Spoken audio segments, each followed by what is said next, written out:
What I'll start with today is the cost side of the firm. We have already done the production side, and the next thing that we have to do, which is a separate topic altogether, is the cost side of the firm. So, to begin with, the cost. Whenever we talk about the cost, the first thing that comes to anybody's mind that one should understand is known as the opportunity cost.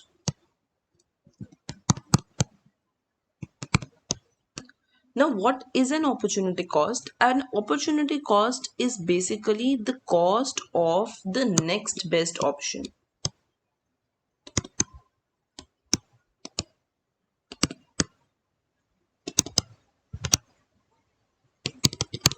So, to give you an example of it, so for example, let's say that I have to go from one place A to a place B. And let's say that, I can either travel via car, or I can go via bus, or I can go via metro. Now, let's say that this is my best option. I prefer this. I prefer a car over a bus, over metro. This is how my preferences are. And let's say that here, what is happening basically is that my car costs me rupees 100 to travel from one place to another. Bus costs me say rupees 45 to travel from one place to another, and say metro costs rupees 30 to travel from one side to another. So then basically what really happens is that if I travel by car, how much amount am I paying? That is 100. But had I traveled by bus, how much amount would I have paid? That would be 45. So I say that 45 is the opportunity cost of traveling bus. So basically, opportunity cost is the cost of the next best option. Let's take another example. So, let's say that I am saying, let's say that I have um, I can say two professional alternatives. I can either go ahead and I can work in a corporate, or I can go ahead and become a professor. Suppose if I go and work in company, the company pays me rupees 80,000 per month. And if I go and work as a professor, then being a professor gives me rupees 65,000 per month. Suppose I go and I go and I join a corporate, I go and join company. Then I ask you, what is the opportunity cost?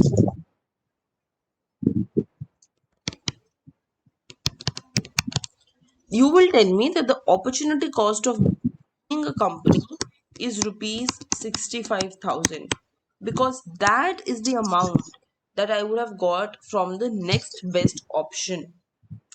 So now question that arises is that when should I use opportunity cost? When is this concept of opportunity cost important to me? That is when I find out. Suppose I have my own firm. So what happens is, instead of going and joining a company, I started with my own startup. I joined my own company. So this firm is not paying me anything because it's my own company. I just keep the profit. I don't keep any part of the salary. It doesn't pays me salary, suppose. Now I tell you that if I would not have joined this firm, and instead If I would have gone in some company and worked as an employee, then I would rupees 85,000 per month. But I did not go to a company, I did not join a company. Instead, I went ahead and I worked in my own company. Therefore, in this case, I will say that the opportunity cost of working in your own company is rupees 85,000, because this is what I had to overgo. I had to leave 85,000 that I can join my own company. This is the cost of the next best alternative that I have. Okay, now this part, when I say that this opportunity cost of an owner who owns his own company and therefore loses his income had he gone and joined some organizations, this part is called cost. Only this last example is called implicit cost. So if somebody asks you what is implicit cost, you will say implicit cost is the cost that the owner has because he does not get salary from his own firm, but had he been working in some other firm, he would have gone some salary. So the salary that he foregoes, which means he does not get this part because he joins his own firm, this is called implicit cost.